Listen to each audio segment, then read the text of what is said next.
الحمد لله وكفى وسلام على عباده الذين اصطفى أما بعد فأعوذ بالله من الشيطان الرجيم بسم الله الرحمن الرحيم يا أيها الذين آمنوا كتب عليكم الصيام كما كتب على الذين من قبلكم لعلكم تتقون سبحان ربك رب العزة عما يصفون وسلام على المرسلين والحمد لله رب العالمين اللهم صل على سيدنا مولانا محمد وعلى آل سيدنا مولانا محمد وبارك وسلم اللهم صل على سيدنا مولانا محمد وعلى آل سيدنا مولانا محمد وبارك وسلم اللهم صل على سيدنا مولانا محمد وعلى آل سيدنا مولانا محمد وبارك وسلم۔ رمضان المبارک کا مہینہ اللہ رب العزت کی رحمتوں کا خزینہ ہے۔ تقریباً 3 ہفتے کے بعد رمضان کا مہینہ شروع ہو جائے گا۔ ابھی ہمارے پاس کچھ وقت ہے کہ رمضان کے آنے سے پہلے رمضان کی تیاری کر لیں۔ انگلش میں کہتے ہیں ویل پلانڈ ہاف ڈن۔ اگر کسی کام کو اچھے طریقے سے پلان کر لیا جائے تو آدھا تو اسی وقت ہو جاتا ہے۔ تو رمضان کا مہینہ ہم اس کی اہمیت کو سمجھیں تو یقیناً ہمیں آج ہی سے اور ابھی ہی سے اس کی تیاری شروع کر دینی چاہیے۔ حضور پاک صلی اللہ علیہ وسلم رمضان المبارک کے آنے سے 2 ماہ پہلے رمضان کا انتظار شروع کر دیتے، دعا مانگتے تھے اللہ رجب اور شعبان میں ہمیں برکتیں عطا فرما اور رمضان تک پہنچا۔ نبی علیہ السلام کی زندگی کا ہر لمحہ اللہ کی یاد میں، عبادت میں اور خیر میں گزرتا تھا، اور دوسری نیگیٹو منفی چیزوں کا تو وہاں دور دور تک کوئی ذکر ہی نہیں تھا، کوئی گزر نہیں تھا۔ اس کے باوجود دیکھیے نبی علیہ السلام کی مبارک زندگی کو اور رمضان کے اس انتظار کو، پھر رمضان میں آپ کے اعمال کو، جس سے محسوس ہوتا ہے کہ رمضان واقعی ایسی چیز ہے جس کا انتظار مجھے اور آپ کو کرنا چاہیے، اور صرف انتظار نہیں، اس کی تیاری کرنی چاہیے۔ ایسا نہ ہو کہ یہ آنے والا رمضان بھی آئے اور چلا جائے اور ہماری مغفرت نہ ہو سکے۔ ابن الفضل رحمۃ اللہ علیہ ایک مشہور تابعی ہیں، وہ فرماتے ہیں کہ میں نے ایسے لوگوں کو دیکھا ہے کانو یدعون اللہ 6 اشہر، کہ وہ 6 مہینے دعا مانگتے تھے اللہ رمضان عطا فرما دے۔ رمضان آنے سے پہلے 6 مہینے سے مانگتے تھے اللہ رمضان دے دیجئے، پہنچا دیجئے۔ اور جب رمضان آ جاتا رمضان میں عبادت کرتے، اور اس کے بعد 6 مہینے یہ دعا مانگتے اللہ قبول فرما لیجئے۔ گویا پورا سال رمضان کا انتظار اور رمضان کی باتیں، رمضان کی فکر۔ جس کو پورا سال رمضان کا انتظار رہا ہو وہ رمضان کو پھر کیسے گزارتا ہوگا، یہ آپ خود سوچیں۔ تو رمضان المبارک کا یہ 1 مہینہ یہ اللہ رب العزت کے قرب کو پانے کا بہترین مہینہ ہوتا ہے، ایک روحانی ورکشاپ ہوا کرتی ہے۔ اس کو ہم پہلے سے اپنی تیاری کریں کہ آخر ہم نے اسے کیسے گزارنا ہے۔ رمضان المبارک کے فضائل تو بہت ہیں۔ ایک بات ذرا غور کیجئے، حضرت علی رضی اللہ عنہ فرماتے تھے کہ اگر اللہ رب العزت نے اس امت کو عذاب دینا ہوتا تو اس کو سورہ اخلاص اور رمضان کا مہینہ عطا نہ فرماتے۔ رمضان کا مہینہ اللہ نے ہمیں دیا ہے، یہ اللہ کا انعام ہے۔ ہم اس کی اہمیت کو سمجھ کر، اس کی فضیلت کو سمجھ کر اس کے لیے تیاری شروع کریں۔ جب بھی کوئی بڑا کام ہوتا ہے نا، تیاریاں پہلے سے ہوتی ہیں۔ حج پہ جانا ہے، تیاریاں پہلے سے ہوتی ہیں، تو رمضان کی تیاریاں بھی پہلے سے ہوتی ہیں۔ آج ہمارے معاشرے میں اس کا عمل نہیں رہا، وہ ایک الگ بات ہے، لیکن رمضان کی تیاری ہونی پہلے سے چاہیے۔ ہمارے اکابر کا یہی طریقہ رہا، خود رسول اللہ صلی اللہ علیہ وسلم کی مبارک زندگی سے بھی یہی ملتا ہے۔ پھر شعبان میں رمضان کے آنے سے چند دن پہلے، کچھ وقت پہلے، نبی علیہ السلام صحابہ کو جمع کر کے رمضان کے بارے میں سمجھایا کرتے تھے کہ دیکھو ایسا مہینہ ہے جس میں اللہ تعالیٰ تمہارے تنافس کو دیکھتے ہیں، رحمت نازل فرماتے ہیں، گناہوں کی معافی ہوتی ہے، دعاؤں کی قبولیت ہوتی ہے۔ تو نبی علیہ السلام صحابہ کی یہ باقاعدہ ذہن سازی کیا کرتے تھے۔ تو آج مجھے اور آپ کو بھی اس بات کی شدید ضرورت ہے کہ رمضان کے آنے سے پہلے ہم رمضان کی تیاری کر لیں تاکہ رمضان ہمارا اچھا گزر جائے۔ ایک زمانہ ایسا تھا امت کے اندر کہ کسی کے درجے کو معلوم کرنا ہوتا کہ اس بندے کا درجہ اللہ کے ہاں کتنا ہے تو دیکھتے اس نے اپنی زندگی میں کتنے رمضان گزارے ہیں۔ وہی اس نے تو زندگی کے 50 رمضان گزارے ہیں، اس نے تو 40 گزارے، اس نے تو اتنے گزارے، تو دوسرا کہتا نہیں ہم اس کا مقابلہ نہیں کر سکتے۔ تو بہت بڑے درجے والا ہے، بہت اونچا مقام اللہ نے اس کو دے دیا، جس کو اللہ نے اتنے رمضان عطا فرمائے۔ لیکن بات یہ ہے کہ رمضان پھر رمضان کے طریقے پہ گزارا جائے، رمضان کو ضائع نہ کیا جائے، مزہ تو تب ہے۔ تو ابھی شعبان میں ہم کیا کریں؟ ہم رمضان کی تیاری کے لیے کمر بستہ ہو جائیں، خوب ارادے کریں کہ ایک مہینہ ہم نے اللہ کی نافرمانی نہیں کرنی، ایک مہینہ ہم نے ڈٹ کر عبادت کرنی ہے، ایک مہینہ ہم نے روزے پورے رکھنے ہیں اور روزوں کی حفاظت بھی کرنی ہے، اور رمضان کا مہینہ ہم نے ادب کے ساتھ گزارنا ہے۔ 4 کام اگر ہم رمضان میں کر لیں تو انشاءاللہ امید ہے ہماری مغفرت ہو جائے گی، ساری زندگی کے گناہ معاف ہو جائیں گے۔ نمبر 1، رمضان کے پورے روزے رکھیں اور روزوں کی حفاظت کریں۔ نمبر 2، ہم گناہوں سے اپنے آپ کو بچائیں۔ نمبر 3، رمضان کا ادب کریں، اور نمبر 4، عبادت کی کثرت کریں۔ یہ 4 چیزیں جس نے رمضان میں کر لیں، انشاءاللہ تعالی یہی رمضان اس کی نجات اور مغفرت کا ذریعہ بن جائے گا۔ اس کے لیے ہمیں آج سے اپنے آپ کو متوجہ کرنا ہے۔ رمضان کے آنے سے پہلے ہم کیا کریں؟ دیکھیں، اللہ تعالیٰ نے رمضان کے آنے سے پہلے، شب قدر سے پہلے، شب برات کی ایک رات دی ہے، اس رات بھی اللہ تعالیٰ مغفرت فرماتے ہیں۔ امام ربانی مجدد ثانی رحمہ فرماتے ہیں کہ رمضان المبارک کی برکتیں رمضان کے پہلے سے ہی شروع ہو جاتی ہیں۔ اس کی مثال ایسے دی گئی کہ جیسے جب سورج نکلنا ہوتا ہے نا، تو سورج نکلنے سے 5، 10، 15 منٹ پہلے لگتا ہے کہ بس نکل ہی گیا، روشنی بڑھتی چلی جاتی ہے، چند منٹ ابھی باقی ہوتے ہیں، محسوس ہوتا ہے کہ شاید سورج نکل گیا ہو۔ تو فرمایا کہ رمضان کے اندر جو نورانی برکتیں ہیں، رحمتیں ہیں، اللہ تعالیٰ کی طرف سے انوارات آتے ہیں، وہ اصل تو رمضان سے ہی شروع ہوں گے، لیکن 15 شعبان کی رات سے اس طرف وہ سفر بڑھتے نورانیت بڑھتے رمضان سے چند روز پہلے تک ایسی ہو جاتی ہے جیسے گویا رمضان ہی چل رہا ہو۔ تو ہمیں اس کے لیے تیاری کرنی ہے۔ اللہ تعالیٰ کی طرف سے جب یہ معاملات ہوتے ہیں، ہمیں بھی چاہیے کہ ہم اس کی فکر کریں۔ رمضان آنے سے پہلے ہم کیا کریں؟ ایک کام تو ہم یہ کریں کہ پختہ ارادہ کریں، ہم نے اس رمضان میں اللہ کو منانا ہے، گناہوں کو چھوڑنا ہے، بری عادتوں کو ہم نے اپنے اندر سے نکالنا ہے۔ اس کے لیے انشاءاللہ آگے تھوڑی دیر میں عرض کرتا ہوں۔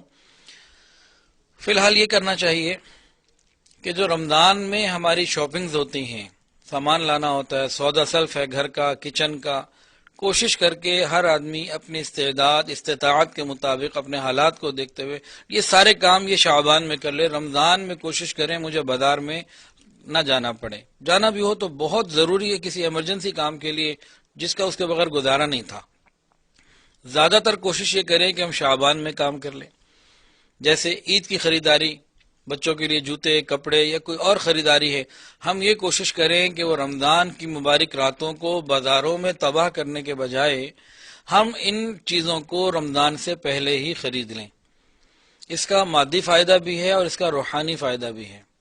مادی فائدہ روحانی فائدے کی نسبت بہت کم ہے، لیکن بہرحال ہے۔ وہ کیا ہے کہ رمضان میں وقت زیادہ لگے گا، پیسے زیادہ دینے پڑیں گے، سیزن کی وجہ سے چیزیں مہنگی ملیں گی، تو ہم پہلے ہی چیزوں کو خرید کے رکھ لیں اور آسانی والے وقت میں رکھ لیں جب آپ کے پاس اب اتنا ٹائم ہے، اپنے وقت کو بچائیں۔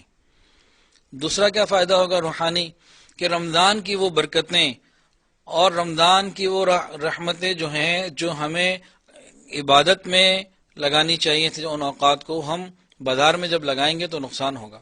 ہم ان اوقات کو عبادت میں گزاریں، اور کچھ نہیں چلو آرام میں گزار لیں، یہ بازار میں جانے سے پھر بھی رمضان کے میں بہتر ہوگا۔ تو ہم عید کی ساری شاپنگ اور ساری چیزوں کو کوشش کریں کہ رمضان میں مکمل کر لیں۔ اس کی فکر کی جا سکتی ہے، بچوں کی ذہن سازی کی جائے کہ بھئی ہم نے اس رمضان میں اللہ کو منانا ہے۔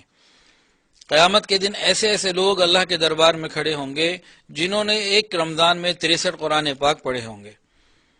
ہم بھی تو کہیں کھڑے ہو جائیں نا، تو ہمیں رمضان کو بہترین گزارنے کے لیے رمضان کی شاپنگ اور رمضان کی خریداری جہاں تک ہم سے ممکن ہو سکتا ہے وہ رمضان سے پہلے کر لیں۔ اس کے علاوہ ہم اپنے کاروباری معاملات کو، ہم اپنے جاب کے معاملات کو اور تمام چیزوں کو اس انداز سے سیٹل کر لیں کہ رمضان میں بہت کم ہمیں وقت دینا پڑے اور آسانی ہو۔ کل ایک جگہ بیان تھا تو وہاں ایک صاحب سے ملاقات ہوئی، وہ کہنے لگے ہمارے والد صاحب کی زندگی سے ہمارے خاندان میں یہ چل رہا ہے کہ رمضان کا مہینہ ہم اپنے کاروبار پہ جاتے ہی نہیں. اچھا خاصا کاروبار ہے ان کا دوائیوں کا، کہتے ہیں ہم جاتے ہی نہیں ہے، رمضان میں کاروبار ہی نہیں کرتے. اسٹاف کو کچھ بتا دیتے ہیں بھی ان چیزوں کو ایسے ایسے دیکھ لینا، کہتے ہیں ہم ساری رات مسجد میں ہوتے ہیں، ساری رات مسجد کی ذمہ داریاں اور باقی کاموں میں ہوتے ہیں، اور دن میں آرام کرتے ہیں، روزہ رکھتے ہیں، پورا مہینہ ہم کاروبار نہیں کرتے. کہنے لگے کہ میرے والد صاحب کی طرف سے یہ ترتیب چل رہی ہے، اور میرے والد صاحب کا کہنا یہ ہے کہ 1 مہینہ میں کماتا ہوں اور 11 مہینے میں کھاتا ہوں. سوچ کی بات ہے نا کہ میں 1 مہینہ عبادت کر لیتا ہوں، لگ کے اللہ سے جڑنے کی کوشش کر لیتا ہوں، اس کی برکت سے اللہ پورے 11 مہینے مجھے عطا فرماتے رہتے ہیں. یہ آج کی بات کر رہا ہوں، ابھی یہ شخص زندہ ہے جس نے یہ رات کو مجھے کہا. تو بھائی ہم بھی اس کی فکر کوشش کریں کہ رمضان میں اپنے کاموں کو ہلکا کریں اور عبادت کے لیے وقت لگائیں. رمضان کی قیمتی ساعتوں کو جس میں ہم اللہ کو راضی کر سکتے ہیں، ان کو بازاروں میں اور دوسری چیزوں میں مجبوری میں لگائیں، کم سے کم لگائیں. اس کو آج سے ہم پلان کریں گے پھر آسان ہو جائے گا. اور ایک بات اور دیکھیے، بڑی عجیب تکلیف دہ بات ہے. رمضان کو خراب کرنے کے لیے دیکھیں شیطان تو ہو جاتا ہے قید، اس کو تو پکڑ کے جکڑ کے ڈال دیا جاتا ہے سمندر میں. اب یہ کیا کرتا ہے، یہ جو اس کے پیچھے چیلے چانٹے رہ جاتے ہیں نا، بعض ہمارے ہی جیسے انسان ہوتے ہیں لیکن وہ شیطان سے زیادہ شیطان بن جاتے ہیں. ان کی پوری کوشش اور فکر ہوتی ہے کہ مسلمان کا رمضان خراب کیا جائے. آج کفر کی پوری باطل کی پوری کوشش ہے کہ مسلمان کا رمضان خراب کیا جائے. ہماری کوشش ہونی چاہیے کہ ہمارا رمضان ٹھیک ہو. اس کے لیے کیا کرتا ہے، عجیب عجیب چیزیں ہیں. آپ دیکھیں رمضان میں کبھی کوئی کرکٹ میچ ہو رہا ہوگا، کبھی کوئی ورلڈ کپ ہو رہا ہوگا، کبھی کچھ اور ہو رہا ہوگا. یہ باقاعدہ رمضان خراب کرنے کا طریقہ ہے. پھر اور دیکھیں کئی سالوں سے میں دیکھ رہا ہوں کہ رمضان شروع ہوتا ہے اور بچوں کے امتحانات شروع ہو جاتے ہیں. بھئی مسلمان ملک ہے، آپ کو رمضان کا احترام اور ادب کا علم ہونا چاہیے. ٹھیک ہے پیپر انتہائی ضروری ہے، محنت کی ہے سارا سال بچے نے، اس کو کچھ آگے پیچھے بھی تو کیا جا سکتا ہے. رمضان کی وجہ سے رمضان سے 10-20 دن پہلے ہو سکتا ہے، رمضان کے فوراً بعد بھی ہو سکتا ہے. میرا بھانجا کل، میں جب پرسوں رات کو کراچی آیا ہوں، مجھے کہنے لگا ماما یکم رمضان سے ہمارے امتحان شروع ہو رہے ہیں اور 6 شوال تک چلیں گے. پورا رمضان تو اب وہ لگ گیا نا پڑھنے پڑھانے میں کہ جی مجھے اب اس کو کلیئر کرنا ہے. تو بھائی مسلمان ادارے ہیں، مسلمان اسکول، مسلمان لوگ ہیں جو پاکستان میں اسکول کالجز کو آپریٹ کر رہے ہیں. تو اگر ان کے دل میں رمضان کا ادب اور احترام آ جائے اور وہ اس خیال سے اس تھوڑے سے وقت کو آگے پیچھے کر لیں، لیکن بہت طے کر کے دیکھ کے وہ رمضان کی تاریخیں رکھی ہوئی ہیں. اس کے علاوہ ویسے بھی جو سارا سال ایگزامز ہوتے رہتے ہیں، کیا کرتے ہیں جمعے کے دن عین جمعے کے وقت پہ جو ہے نا وہ چھٹی ہو رہی ہوتی ہے، یہ جمعے کا جو وقت ہوتا ہے اس وقت بھی پیپر ہو رہا ہوتا ہے کہ یہ بچے کسی طرح نماز جمعہ سے دور ہو جائیں. ایک پورا انوائرمنٹ ہی ایسا بن گیا ہے، کوئی جان بوجھ کر رہا ہے یا بغیر جانے انجانے کر رہا ہے، کچھ بھی ہے، ایسا انوائرمنٹ ہمیں نظر آتا ہے کہ عبادات کو خراب کیا جا رہا ہے. پھر رمضان مبارک میں رمضان ٹرانسمیشن کے نام پر جو بےہودگی اور بے حیائی اور غلاظت اور ہماری بچیوں کو نچوانا اور اس کو موبائل دے دو، اس کو یہ دے دو اور یہ سب کچھ، اور رمضان میں پیکج دے دیے گئے سحر تافطار لگاتار. تو پورا ایک انوائرمنٹ محسوس ہوتا ہے جو مسلمان کے رمضان کو تباہ کرنے کے لیے پلان کر رہا ہوتا ہے. تو باطل ہمارے رمضان کو خراب کرنے کے لیے پلان کر رہا ہے. کیا میں اپنے پروردگار کو راضی کرنے کے لیے کوئی پلان نہیں کر سکتا؟ کیا مجھے ضرورت نہیں ہے اپنے رب کو منانے کی؟ کیا مجھے ضرورت نہیں ہے کہ ہم بھی ایسا رمضان گزارے جیسے ہمارے بڑوں نے گزارا؟ رسول اللہ صلی اللہ علیہ وسلم نے رمضان کو کیسے گزارا؟ یہ 1 مہینہ ہماری نجات کے لیے کافی ہو سکتا ہے. تو ہم میں سے ہر ایک اپنے اپنے حالات کو سامنے رکھتے ہوئے رمضان کو بہترین ترتیب پر گزارنے کے لیے آج سے فکر مند ہو جائے. ان کی ترتیب ہے کہ ہمارا رمضان خراب ہو. ارے ان کا تو کام ہی ہے یہ، ان سے گلہ نہیں ہے. ہم کیوں اپنے رمضان کو خراب کرتے ہیں؟ ہم اس کی فکر کیوں نہیں کرتے؟ آج سے ہم اس کی فکر کرنی شروع کریں، پھر دیکھیں یہ 1 مہینہ ہمارے لیے نجات کا ذریعہ بن جائے گا. تو خلاصہ عرض کر دیا، باقی ہر آدمی اپنے حالات کے مطابق ان باتوں کو سمجھ کے اور جو اس میں کمی بیشی کرنی ہے حالات کے حساب سے اس کو لے کے چلے. ارادہ یہ کریں رمضان میں نے نافرمانی نہیں کرنی. تو رمضان میں اگر ہم نے 4 کام کر لیے نا، انشاءاللہ ہماری مغفرت ہو جائے گی. اللہ کا کتنا فضل ہے کہ اللہ تعالیٰ میں دوبارہ پھر رمضان عطا کر رہے ہیں. رمضان دیا ہی اس لیے جاتا ہے گناہوں کی معافی ہو جائے. تو رمضان میں ہم ایک تو رمضان کا احترام کریں اور روزے کی حفاظت کریں، عبادت کی کثرت کریں، گناہوں سے بچائیں. 4 کام ہم کریں، پھر دیکھیں اللہ کی طرف سے کیسی رحمتیں آتی ہیں. جب رمضان قریب آنے لگے ایک کام ہم اور کریں، ہم ایک ورک بک بنائیں، رمضان ڈائری بنائیں اور اس میں اپنے اعمال کو کچھ لکھیں. کیا لکھیں؟ رمضان آج شروع ہو رہا ہے، آج 1 رمضان ہے یا 29 شعبان ہے، 30 شعبان ہے. آج میری روحانی کیفیت کیا ہے میں لکھوں.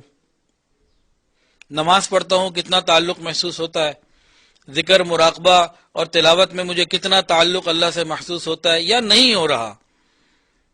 عین سجدے کے اندر بھی مجھے کہیں اور کے خیالات آتے ہیں، اللہ نہیں یاد آتا. تو جو عبادات کے اندر میری کیفیت ہے میں اس کو لکھوں اور لکھ کے اپنے پاس رکھ لوں، کسی کو دیکھنے اور دکھانے کی ضرورت نہیں ہے. اور جب رمضان گزر جائے، عید کا دن آ جائے، اب میں اپنا محاسبہ خود کروں. میں تو اس پرچے کو نکال لوں کہ بھائی شعبان کی آخری رات میں میری یہ کیفیت تھی، آج کیا ہوا. اگر میری عبادات بہتر ہو گئی، کوالٹی بہتر ہو گئی، الحمدللہ رمضان کا فائدہ ہو گیا. اور اگر وہی کے وہی رہے، پھر ہمیں رمضان سے کیا ملا، کیا لیا ہم نے.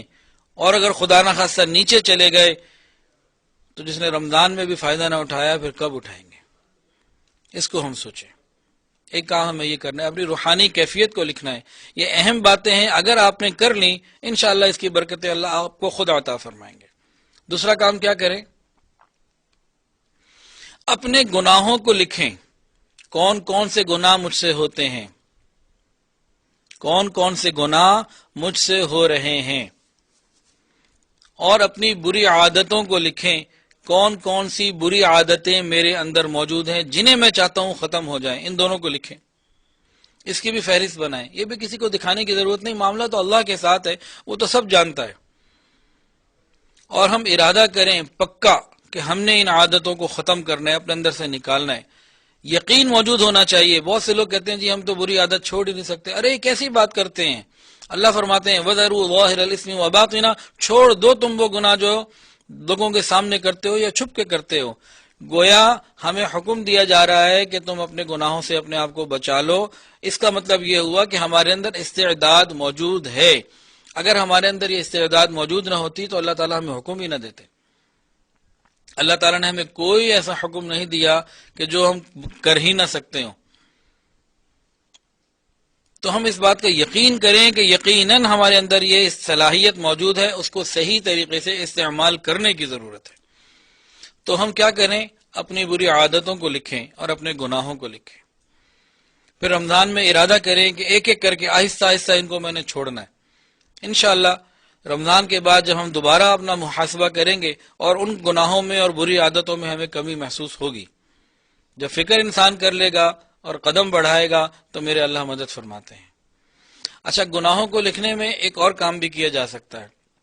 آپ اپنے گناہوں کو لکھنا شروع کریں. اگر کسی کو سمجھ میں نہ آ رہا ہو نا بھائی کون سے گناہ لکھوں، تو ذرا اپنی بیوی کو بتائیں کہ بھائی بتاؤ میرے اندر کون کون سی خرابیاں ہیں. پھر دیکھیں لمبی چوڑی فہرستیں آ جائیں گی.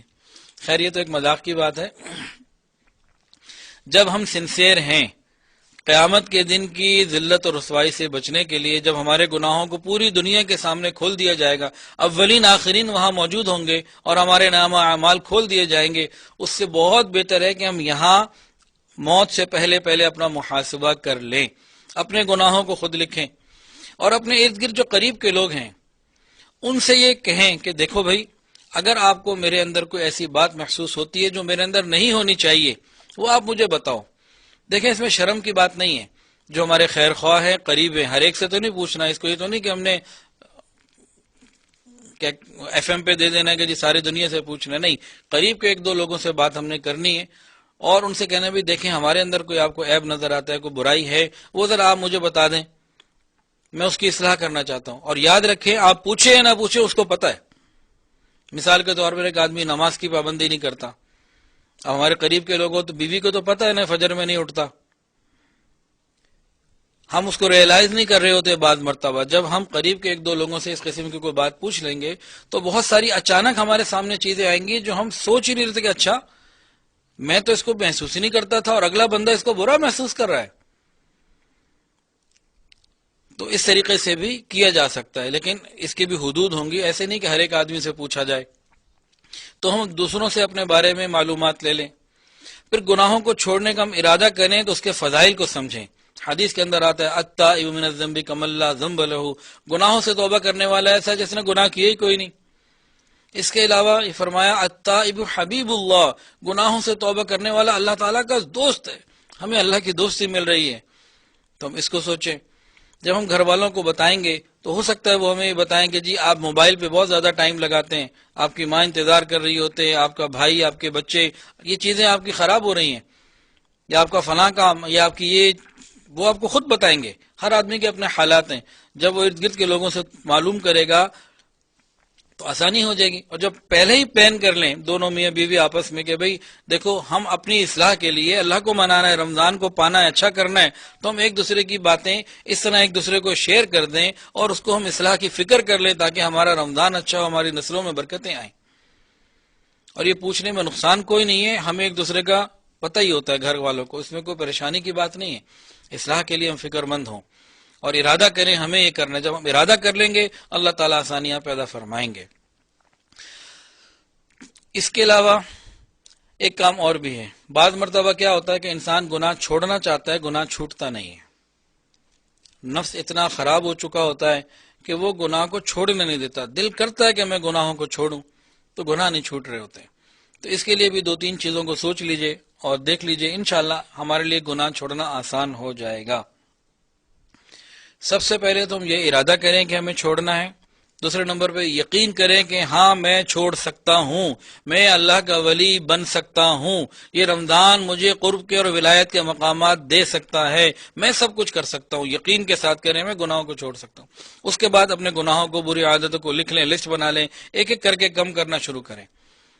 خود بخود اثر آئے گا. لیکن ان سب کے باوجود فرق نہ آئے، جیسے مثال دے رہا ہوں، ایک آدمی ہے فجر کی نماز کے لیے نہیں اٹھا جاتا، قضا ہو جاتی ہے، جماعت رہ جاتی ہے، اکیلے پڑھ لیتا ہے، کبھی کچھ ہو جاتا ہے، آنکھ ہی نہیں کھلتی.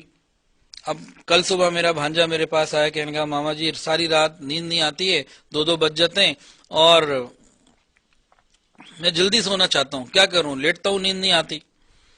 تو میں نے کہا بھائی بیٹا بات یہ ہے کہ آپ دن میں نیند اپنی پوری کر لیتے ہو، صبح اسکول چلے گئے، واپس آ گئے، پھر 3-4 گھنٹے سو گئے، نیند تو آپ نے کر لی پوری، اب رات کو نیند کدھر سے آنی ہے؟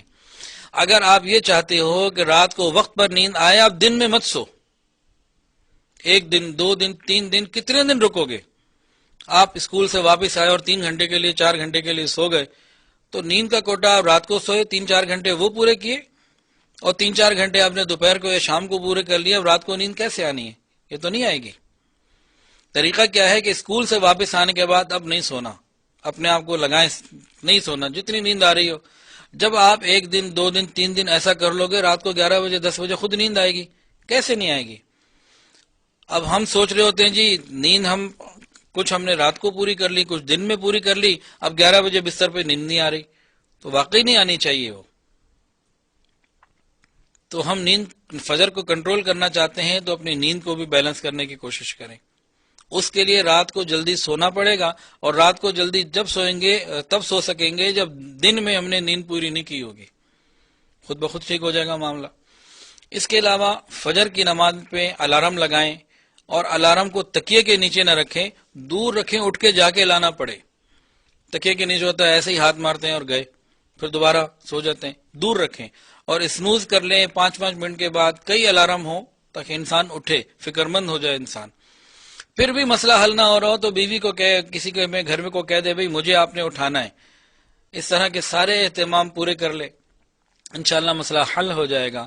پھر بھی مسئلہ حل نہ ہو تو حضرت مولانا اشرف علی تھانوی رحمہ اللہ نے نسخہ لکھا ہے کہ وہ عمل جو ہماری زندگی میں برا ہے اور ہم سے چھوٹ نہیں رہا، اب ہم اپنے نفس کو سزا دینے کے لیے تیار ہوں. اپنے نفس کو سزا دنیا میں دینا آسان ہے قیامت کے دن کی سزا بھگتنے سے۔ جو نماز کے لیے سوتا رہا، معراج کی رات نبی علیہ السلام نے دیکھا کہ نماز کے وقت انسان سوتا رہا، نماز نہیں پڑھی، اس کا سر کچلا جاتا ہے بار بار۔ اور بے نمازی کے نقصانات قیامت کے دن کتنے ہیں، قبر میں کتنے ہیں۔ تو بعد میں جو ہم نے ہی سزا بھگتنی ہے، اس سے بہتر ہے آج ہم اپنے آپ کو سزا دے دیں۔ اور یہ مشائخ کا بتایا ہوا پکا طریقہ ہے۔ فرمایا کہ اگر انسان کوئی بھی گناہ ہو، یہ فجر کی نماز سے میں ایک مثال لے رہا ہوں، کوئی بھی عیب ہم چھوڑنا چاہتے ہیں نہیں چھوٹ رہا، اب مثال فجر کی نماز ہے، قضا ہو گئی، اب کیا کریں؟ اب صبح اٹھ کے ادا تو کریں، لیکن ساتھ 20 رکعت نفل پڑھیں کہ یہ اس لیے پڑھ رہا ہوں کہ آج میری فجر کیوں قضا ہوئی۔ 10 رکعت پڑھیں، 12 رکعت پڑھیں، میری فجر قضا ہوئی ہے، مجھے اپنے نفس کو سزا دینی ہے۔ فرماتے ہیں چند دنوں میں اس کا مسئلہ ٹھیک ہو جائے گا اور یہ فجر کے لیے اٹھنا آسان ہو جائے گا کہ بھئی اگر میں نے ابھی فجر کی نماز نہ پڑھی، بعد میں قضا تو پہلے ہی پڑھنی تو ہے ہی ہے، ساتھ 10-20 رکعت بھی پڑھنی پڑے گی، تو یہ ٹھیک ہو جائے گا۔ اور فرمایا کہ جو انسان غریب ہے، وہ کنٹرول نہیں ہو رہا، وہ صدقہ اپنے اوپر ڈالے کہ اچھا جی ٹھیک ہے، آج میری فجر قضا ہوئی نا، آج تو میں نے 500 روپے 1000 روپے صدقہ کرنا ہے۔ اب جب نفس کو پتہ لگے گا نا کہ نماز نہ پڑھی 1500 مجھے دینا پڑ جائے گا، یہ نماز کے لیے خود ہی اٹھے گا۔ یا روزہ رکھے، ایک امیر آدمی ہے، اس کو 1500 سے کوئی فرق نہیں پڑتا، تو فرماتے ہیں کہ وہ 500 روپے صدقہ نہ کرے، یہ اس کے لیے نہیں ہے، اس کے لیے وقت دینا مشکل ہے، یہ 20 رکعت پڑھے، یہ 30 رکعت پڑھے، یہ روزے رکھے، اس دن کھانا نہ کھائے، اپنے نفس کو کوئی نہ کوئی سزا دے۔ جب اس ترتیب پر انسان آ جائے گا اور ارادہ کر لے گا کہ نہیں مجھے اپنے آپ کو گناہوں سے بچانا ہے، پھر اللہ تعالیٰ رحمت فرما دیں گے اور انسان کے لیے گناہوں سے بچنا مستقل طور پر آسان ہو جائے گا۔ تو تمام کاموں میں ہم ان کاموں کو کر سکتے ہیں اور یقیناً ہمارے اندر آسانیاں پیدا ہو جائیں گی۔ ایک اور حل بھی سن لیجئے، یہ تیر بہدف ہے اور یہ ایسا عمل ہے کہ 100% کامیابی یقینی ہے، 100% کامیابی یقینی ہے، کوئی گناہ نہیں چھوٹ رہا نا ہم سے، اس عمل کو ہم پابندی سے کر لیں۔ یہ بھی اکابرین نے لکھا ہے، حضرت مولانا اشرف علی تھانوی رحمہ نے لکھا ہے، اور بھی مشائخ نے اس کو لکھا ہے۔ اس عمل کا نام ہے مراقبہ موت۔ ہم موت کا مراقبہ کریں، گناہوں کو چھوڑنا چاہتے ہیں، زندگی کو پاک کرنا چاہتے ہیں۔ کتنے نوجوان ہیں کہتے ہیں نفسانی خواہشات، ٹیمپٹیشن ہوتی ہیں، اس کے بعد برداشت نہیں ہوتا، گناہ کیے بغیر چین نہیں آتا۔ تو اور بھی بہت سارے گناہ جو ہم چھوڑنا چاہتے ہیں اور نہیں چھوٹ پا رہے ہیں، سارے جتن کر لیے، سب کچھ کر لیا، اب کیا کریں؟ اب مراقبہ موت کریں۔ یہ کیا ہے؟ مراقبہ موت ایک ایسی نعمت ہے جس سے گناہ انسان کے چھوٹ جاتے ہیں، اعمال میں لگ جاتا ہے۔ انسان کیا کرے؟ رات کو کسی وقت تنہا ہو، لائٹ بند ہو، آنکھوں کو بند کرے، اب یہ سوچے کہ ملک الموت آ رہے ہیں اور میری روح کو نکالا جا رہا ہے اور میری رگ رگ سے روح کو نکالا جا رہا ہے، اس کو سوچے۔ اس کے بعد سوچے کہ گھر والے اب رو رہے ہیں، اب میری جو ہے نا وہ کفن دفن کا انتظام ہو رہا ہے، اب مجھے نہلایا جا رہا ہے اور اب تو میری ایسی کیفیت ہے کہ میں ہاتھ بھی نہیں ہلا سکتا۔ اس کے بعد جو ہے وہ جنازہ تیار کیا گیا، پھر کہیں پہ جنازہ پڑھا گیا، اس کے بعد مجھے قبر کے اندر رکھ دیا گیا۔ اس ساری ترتیب کو اپنے بارے میں سوچے کہ میرے ساتھ یہ ہو رہا ہے، یہ ہو رہا ہے، یہ ہو رہا ہے۔ اب یہ قبر کے اندر سوچے کہ میں اپنے قبر کے اندر پہنچ گیا، قبر کے اندر لوگوں نے سلیب رکھا، مٹی ڈالی، دعائیں کی، سارے چلے گئے، اب میں ہوں اور میری قبر ہے۔ اور حدیث کے اندر آتا ہے قبر جنت کا باغ ہے یا جہنم کا گڑھا ہے۔ اب اپنے نیک اعمال کے سوچے کہ میں تو صدقات دیتا تھا، میں تو نیک لوگوں کی صحبت میں بیٹھتا تھا، میں تو نماز کی پابندی کیا کرتا تھا، اور نماز کی وجہ سے مجھے قبر میں یہ نعمت مل گئی، یہ جنت کی کھڑکی کھل گئی، یہ جنت کا بستر آ گیا، اور یہ جنت کی ٹھنڈی ہوائیں آ رہی ہیں۔ میں والدین کا ادب کیا کرتا تھا، حرام کاموں سے بچتا تھا، رمضان کے روزے بڑے آداب کے ساتھ میں رکھا کرتا تھا، یہ ساری چیزیں میرے اندر موجود تھیں، اس کی وجہ سے مجھے یہ نعمت مل رہی ہے، یہ نعمت مل رہی ہے، اور یہ میری قبر تاحد نگاہ وسیع ہے اور مجھے آسانیاں ہی آسانیاں مل رہی ہیں۔ پھر سوچے قیامت کے دن آ گیا اور اپنے اعمال کی وجہ سے مجھے حضور پاک صلی اللہ علیہ وسلم کی شفاعت مل گئی، مجھے عرش کا سایہ مل گیا، اللہ مسکراتے ہوئے ملے، میں مسکراتے ہوئے ملا، میرے لیے فیصلہ ہو رہا ہے فلاں من فلاں کامیاب ہو گیا، اس نے رمضان کا بھی ادب کیا، قرآن کا بھی ادب کیا، قرآن بھی شفاعت کر رہا ہے اللہ اسے جنت بھیج دے، رمضان بھی کہہ رہا ہے اللہ اسے جنت بھیج دے اور مجھے جنت میں عزت و اکرام کے ساتھ بغیر عذاب اور بغیر حساب کے لے جایا گیا۔ وہ پولیس رات کی تکلیفیں، وہ جہنم کی چیخ و پکار، مجھے پتہ ہی نہیں چلا اور میں سیدھا جنت میں پہنچ گیا۔ اس کی ایک سائٹ تو یہ ہے، اور کسی دن جو ہے نا ذرا کیسٹ کی سائٹ کو چینج کر لیں۔ وہ کیا ہے؟ یہی سب کچھ سوچیں کہ میری جسم سے روح نکال لی گئی اور تدفین تک کے سارے مراحل، قبر میں جانے تک سارے چلے گئے۔ اب کیا ہوا؟ اب میں نے فجر کی نماز نہیں پڑھی تھی، ایک گنجا سانپ جو حدیث کے اندر آتا ہے زہریلا، وہ آیا مجھے ڈس رہا ہے، اور ظہر تک مجھے اس لیے ڈس رہا ہے کہ فجر میں نے نہیں پڑھی تھی، ظہر سے عصر تک اس لیے ڈس رہا ہے کہ ظہر نہیں پڑی تھی۔ 24 گھنٹے یہ جو ہے نا ڈرپ میرے لگی ہوئی ہے، اور میرے اندر جو بیماریاں تھیں جو دنیا میں نے دور نہیں کی تھیں، اب یہ اس کا ٹریٹمنٹ ہو رہا ہے اور مجھے یہ علاج میرا کیا جا رہا ہے۔ ادھر سے فرشتے اور جہنم کی آگ اور گرمی، اور حدیث کے اندر آتا ہے کہ قبر اس طرح سے جیسے ایک طرف کی پسلیاں دوسری پسلیوں سے مل جاتی ہیں، اس طریقے سے انسان کے ساتھ معاملہ کرتی ہے اور بندے کو دبا کے رکھ دیتی ہے۔ اس کو غور کرے، اب میرے ساتھ یہ کیا جا رہا ہے اور چیخ و پکار ہے اور کوئی مددگار نہیں۔ اب مجھے یاد آ رہا ہے کاش رمضان کو میں صحیح طریقے سے گزار لیتا، اور وہ تمام نامحرم جن سے میرے رابطے تھے، اور وہ فیس بک اور واٹس ایپ اور انٹرنیٹ کا غلط استعمال، یہ سارے کا سارا، آج نہ میرے پاس وائی فائی ہے، نہ آئی فون ہے، نہ آئی پیڈ ہے، نہ کوئی اور اینڈرائڈ موبائل ہے، آج میں تنہا ہوں، اور وہ میری ساری تنہائیاں، دنیا کی میری ساری تنہائیاں، ان کی سزا مجھے آج بھگتنی پڑ رہی ہے کہ دنیا میں جو میری تنہائی تھی یہ میرے اختیار میں تھا کہ میں اس کو نیکی کے ساتھ گزارتا، لیکن میں نے نافرمانی میں گزارا۔ آج قبر تک کی اس تنہائی میں جہاں کوئی اور میرے پاس نہیں آ سکتا، کوئی میرے پاس مدد کے لیے نہیں آ سکتا، میں یہاں سے باہر نکل نہیں سکتا، اب ان تمام تکلیفوں کا یہ انسان سوچے کہ میں نے بہن کی وراثت نہیں دی، اس کی وجہ سے مجھے یہ تکلیف آئی، میں نے اپنی بیوی کو یہ تنگ کیا، گھر میں بیوی موجود تھی، نامحرم کی طرف میری توجہ ہوتی تھی، اس کی وجہ سے مجھے یہ تکلیف آئی۔ اب اپنے گناہوں کو سوچے اور سمجھے کہ قیامت تک اب مجھے یہاں رہنا ہے، جس رات قبر میں جانا ہے، جو جس وقت قبر میں جانا ہے، قیامت کی صبح تک مجھے وہیں رہنا ہے، اور اپنی زندگی جو چھوٹی سی زندگی ہے اس کے برے اعمال کو مجھے وہاں بھگتنا ہے۔ یہ سوچے، پھر قیامت کا دن کا تصور کرے کہ نیک لوگ تو جنت کی طرف جا رہے ہیں اور میں اپنے گناہوں کے بقدر پسینے میں بوائل ہو رہا ہوں، اور سایہ کوئی نہیں ہے عرش کے سائے کے علاوہ، وہ مجھے مل نہیں رہا، اور اعمال نامے جب تولے جا رہے ہیں تو میرے گناہ زیادہ ہو گئے اور مجھے جہنم کے اندر پھینک دیا گیا اور جہنم کے عذاب کے اندر میں مبتلا ہو رہا ہوں۔ تو انسان اس کیسٹ کو بھی چلائے، تو کبھی وہ کر لے کبھی یہ کر لے، جو سچے دل کے ساتھ صحیح نیت کے ساتھ اس مراقبہ موت کو کر لے گا، انشاءاللہ 100% یقین ہے کہ گناہوں سے بچ جائے گا۔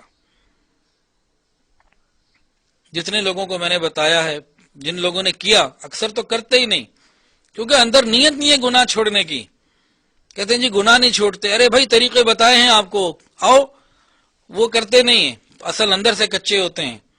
اس بستر پر مراقبہ موت کرنے سے ہمیں کچھ تکلیف نہیں ہوگی، ہمارا اے سی بھی چلتا رہے گا، ہمارا پنکھا بھی چلتا رہے گا، اس کو کچھ نہیں ہوگا، ہمارے اندر تبدیلی آئے گی۔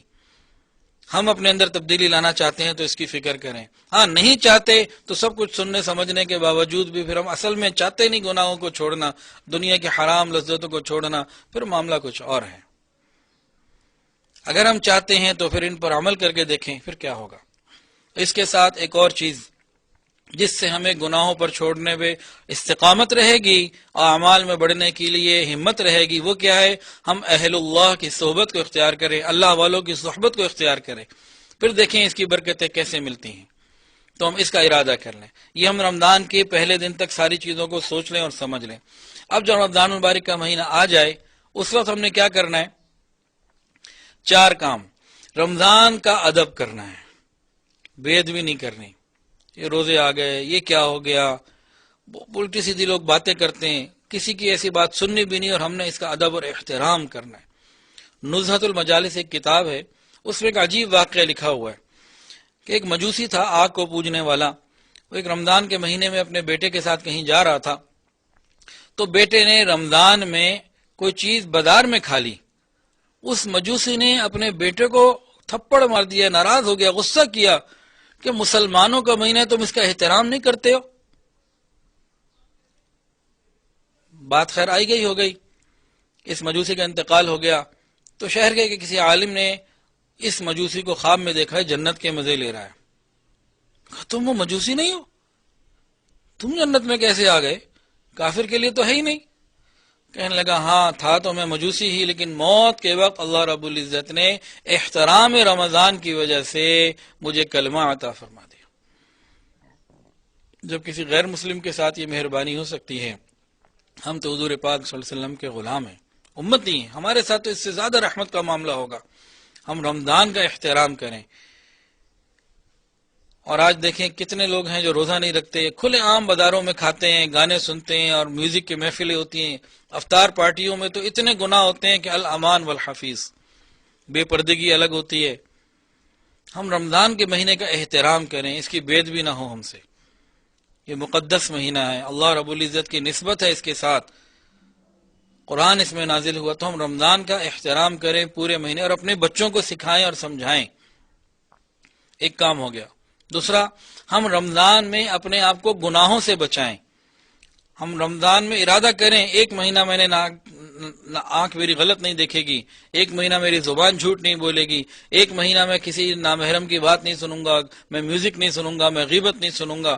ایک مہینے کے لیے ہم ارادہ کر لیں ہر گناہ سے مجھے بچنا ہے.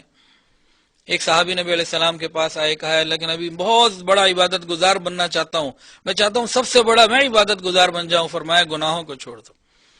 تم اس مہینے میں رمضان میں گناہوں کو، نافرمانی کو مستقل چھوڑ دے، مکمل چھوڑ دے. بہت سے روزے دار ایسے ہوتے ہیں جو سحر سے لے کے افطار تک حلال چیزوں کو تو استعمال نہیں کرتے. مثلا پانی سامنے ہے، پیاس ہے، نہیں پیتے. کھانا موجود ہے فریج میں، گھر میں رکھا ہوا ہے، بھوک لگی ہوئی ہے، نہیں اس کو کھاتے. حالانکہ گرمی کا موسم ہے، پیاس لگی ہوئی ہے، وضو کے لیے جب کلی کے لیے پانی اندر ڈالتے ہیں، حلق میں نہیں لے جاتے، باہر پھینک دیتے ہیں. کتنے روزے دار ایسے ہیں جو رمضان میں حلال چیزوں کو تو استعمال نہیں کرتے لیکن حرام چیزوں سے نہیں بچتے. کتنے ایسے ہیں. مثلا حرام چیز، نامحرم کو دیکھنا، غلط باتیں کرنا، میوزک سننا، موسیقی سننا، جھوٹ بولنا، دھوکہ دینا، غیبت کرنا، لین دین کے اندر فراڈ کرنا. تو ایسے روزے داروں کی حدیث کے اندر آتا ہے اللہ کو کوئی ضرورت نہیں. فرمایا کہ کتنے روزے دار ایسے ہیں کہ انہیں بھوک پیاس کے سوا کچھ نہیں ملتا، کہ صبح سے شام تک بھوکے پیاسے تو رہتے ہیں، حلال چیزوں سے تو اپنے آپ کو روک لیتے ہیں، حرام سے نہیں روکتے. تو رمضان میں ہم دوسرا کام یہ کریں کہ گناہوں سے بچنے کا مکمل ارادہ کریں اور بچیں. اور تیسرا، اپنی عبادت میں خوب کثرت کریں. نبی علیہ الصلوۃ والسلام کے بارے میں آتا ہے کہ جیسے ہی رمضان کا مہینہ آ جاتا تو 3 باتوں میں صحابہ فرق محسوس کرتے کہ جو بہت بڑھ جایا کرتی تھی. نمبر 1، دعاؤں کا اہتمام بہت بڑھ جاتا. نمبر 2، آپ کی عبادات بہت زیادہ بڑھ جاتی. اور نمبر 3، اللہ تعالیٰ کے راستے میں مال کا خرچ کرنا بہت زیادہ ہو جاتا. تو ہم بھی اپنی عبادات میں اضافہ کریں. اس کے بہت سارے واقعات ہیں، آگے رمضان کے بیانات میں انشاءاللہ اس کی تفصیلات آتی رہیں گی. صرف ایک واقعہ آپ کو عرض کر دیتا ہوں، حضرت شیخ الہند رحمۃ اللہ علیہ کا، کہ حضرت کی تراویح جو عشاء کے بعد شروع ہوتی ہے اس وقت مکمل ہوتی تھی جب سحری کا وقت ہو جاتا. ساری رات تراویح چلتی رہتی اور سحری کے وقت تراویح مکمل ہوتی، سحری فرماتے، سحری کے بعد فجر کے لیے چلے جاتے، پھر اشراق تک دوسرے معمولات رہتے. یہ آپ کا معمول تھا. اللہ کی شان، بڑھاپا بھی تھا اور طبیعت میں نقاہت آ گئی، تو گھر والوں نے قاری صاحب کو پیغام بھجوا دیے. پہلے تو ان کو منع کیا کہ دیکھیں اتنے دن آپ نے چند دن گزار لیے ہیں، ایک رات ذرا آپ آرام کر لیں. آج تراویح 20 تو پڑھیں لیکن 1 سپارہ 1.5 سپارے کی کر لیں، آرام کر لیں، طبیعت میں کچھ قوت آ جائے گی تو مزید جو دن ہیں وہ پھر آپ اسی طرح کر لیں. انہوں نے کہا پتہ نہیں اگلا رمضان کسی کو ملے نہ ملے تو یہ تو میں نہیں کرتا. گھر والوں نے ان کو کہا، انہوں نے عذر کر دیا، منع کر دیا. پھر گھر والوں نے پلان کیا اچھا ان کے قاری صاحب کو ہم پیغام دیتے ہیں جو تراویح پڑھانے آتے ہیں. انہوں نے کہا کہ بھائی دیکھیں آپ کے شیخ کی طبیعت خراب بھی ہے، بیمار بھی ہیں، بوڑھے بھی ہیں، تو آج آپ جو ہے نا بس سپارہ کم سنائیں اور کوئی عذر کر لیں اور جو ہے وہ ان کو تھوڑا آرام مل جائے گا، چند گھنٹے بھی چلو آرام کر لیں تو اچھی بات ہے۔ ان کا ٹھیک ہے۔ اب رات کو قاری صاحب گھر تراویح پڑھانے کے لیے آئے اور حضرت کو کہا حضرت آج جو ہے نا میری طبیعت جو ہے وہ کچھ آرام کا تقاضا ہے، کچھ اس طریقے سے ہے، تو میں ساری رات آج پڑھنے کی ہمت نہیں پا رہا ہوں، تو بس آج تھوڑا ہی پڑھوں گا۔ تو اللہ والے عذر قبول فرما لیتے ہیں، جی قاری صاحب بالکل ٹھیک ہے، بس آپ تھوڑا پڑھ لیں۔ تو قاری صاحب نے 1-2 سپارے پڑھے، تراویح مکمل کی، کہ حضرت اب مجھے اجازت دے، میں چلتا ہوں۔ اب شیخ الہند رحمۃ نے فرمایا کہ بھائی آپ کی طبیعت ذرا ٹھیک نہیں ہے، آپ کو آرام کا تقاضا ہے، آج ادھر میرے بستر پر سو جائے۔ ان کو اپنے بستر پر لٹا دیا، لائٹ بند کر دی، دروازے بند کر دیے، اور قاری صاحب مجبور ہو کے لیٹ گئے کہ انہوں نے کہا ہے اب لیٹو۔ ابھی لیٹنے لگے، قاری صاحب کہتے ہیں کہ تھوڑی دیر بعد مجھے محسوس ہوا کہ کوئی میری پاؤں دبا رہا ہے، مٹھی چاپی کر رہا ہے۔ تو میں حیران ہوں کہ یہاں کون کر رہا ہے، تو اٹھ کے میں نے دیکھا کہ میرے شیخ میرے ہی پاؤں دبا رہے ہیں۔ میں نے کہا حضرت آپ یہ کیا کر رہے ہیں؟ تو حضرت نے فرمایا کہ بھائی آپ کو آرام کا تقاضا محسوس ہو رہا تھا، تو میں نے کہا چلو میں آپ کا خیال کر لوں، کچھ آپ کی خدمت کر لوں۔ تو قاری صاحب کہتے ہیں حضرت اگر آپ نے ساری رات جاگ کر ہی گزارنی ہے تو چلیں میں وضو کر آتا ہوں، دوبارہ مصلی پہ کھڑے ہوتے ہیں، میں اللہ کا قرآن سناتا ہوں، آپ بھی اللہ کا قرآن سنیں۔ تو ایسے ایسے لوگ بھی قیامت کے دن پیش ہوں گے نا، تو ہم بھی اپنی عبادات کے اندر اضافہ کریں، فکر کریں، تاکہ اللہ تعالیٰ آسانی کا معاملہ فرما دے۔ تو رمضان المبارک کا ادب کرنا ہے، روزے کی حفاظت کرنی ہے، گناہوں سے بچنا ہے، اور عبادت کی کثرت کرنی ہے۔ یہ 4 کام اگر ہم نے کر لیے، انشاءاللہ اسی رمضان میں ہماری مغفرت ہو جائے گی، اور یہ عید کا دن ہمارے لیے حقیقتاً عید کا دن آئے گا، کیونکہ ایک بہت خطرے والی بات ہے جس سے بندہ لرز جاتا ہے۔ ایسا نہیں ہے کہ رمضان میں چاہوں تو اچھا گزاروں اور چاہوں تو گناہوں میں گزار لوں، میری مرضی کا کوئی سلسلہ نہیں ہے۔ حدیث کے اندر مفہوم یہ ملتا ہے، نبی علیہ السلام ممبر کے اوپر آپ نے قدم رکھا، فرمایا آمین۔ صحابہ نے پوچھا کہ آمین آپ نے کیوں فرمایا؟ تو فرمایا نبی علیہ السلام نے کہ جبریل امین آئے تھے اور انہوں نے بد دعا دی کہ برباد ہو جائے وہ شخص جس کو رمضان کا مہینہ ملے اور وہ اپنی مغفرت نہ کروائے۔ میں نے کہا آمین۔ تو ایسا نہیں ہے کہ ہمارے پاس کوئی چوائس ہے، ہمیں رمضان کو قبول ہی کروانا ہے۔ یہ رمضان کا مہینہ پورا ہونے کے بعد یا تو ہماری مغفرت ہو چکی ہوگی یا نہیں ہوئی ہوگی، آر یا پار والا معاملہ ہے۔ تو ہم اس مہینے میں اللہ تعالیٰ کی خوب رحمتوں کو حاصل کرنے کا فکر اور ارادہ کریں، اپنے لیے، اپنے گھر والوں کے لیے اور اپنے بچوں کے لیے پورا پلان کریں، کوئی ورک بک بنائیں، کوئی رمضان ڈائری بنائیں، چیزوں کو نوٹ کریں، گھر کے اندر ایک ماحول بنا لیں کہ مجھے رمضان بہت اچھے سے گزارنا ہے اور اس میں اللہ کی نافرمانی نہیں کرنی۔ پھر انشاءاللہ یہ رمضان ہمارا گزشتہ رمضانوں سے بہتر ہوگا۔ ہم یہ ارادہ کریں ہمارا ہر آنے والا رمضان پہلے سے بہتر ہو جائے، تاکہ قیامت کے دن جب ایسے ایسے لوگ اپنے رمضان کو لے کر آئیں گے جن کے پورے رمضان اللہ کی عبادت میں گزرے ہوں گے، چلو ہم ایک مہینہ تو جن کی پوری زندگیاں اللہ کی عبادت میں گزری ہوں گی، امام اعظم ابو حنیفہ رحمۃ اللہ علیہ بھی آئیں گے، 40 سال عشاء کے وضو سے فجر کی نماز پڑھنے کا والا عمل لے کر آئیں گے، اور پتہ نہیں کتنے اللہ کے نیک بندے کون سے اعمال لے کر آئیں گے۔ چلو ہم پورے سال کا ایک مہینہ ہی اللہ کے حضور پیش کر دیں، اللہ وقت کی کمی تھی، غفلت تھی، کچھ بھی تھا، اللہ ایک مہینہ تو ڈٹ کر تیری عبادت کی ہے، انشاءاللہ اللہ تعالیٰ اس ایک مہینے کی برکت سے ہماری مغفرت فرما دیں گے۔ رمضان میں روزے دار 3 طرح کے ہوتے ہیں۔ ایک عام لوگوں کا روزہ ہوتا ہے، وہ صرف کھانا پینا ان چیزوں سے رکتے ہیں، گناہوں سے نہیں رکتے، ان کو عام طور سے روزے کا فائدہ نہیں ہو پاتا۔ دوسرا وہ ہوتا ہے جو کھانے پینے سے تو رکتے ہیں لیکن گناہوں سے بھی رکتے ہیں، یہ اعلیٰ درجے کے روزے دار ہوتے ہیں۔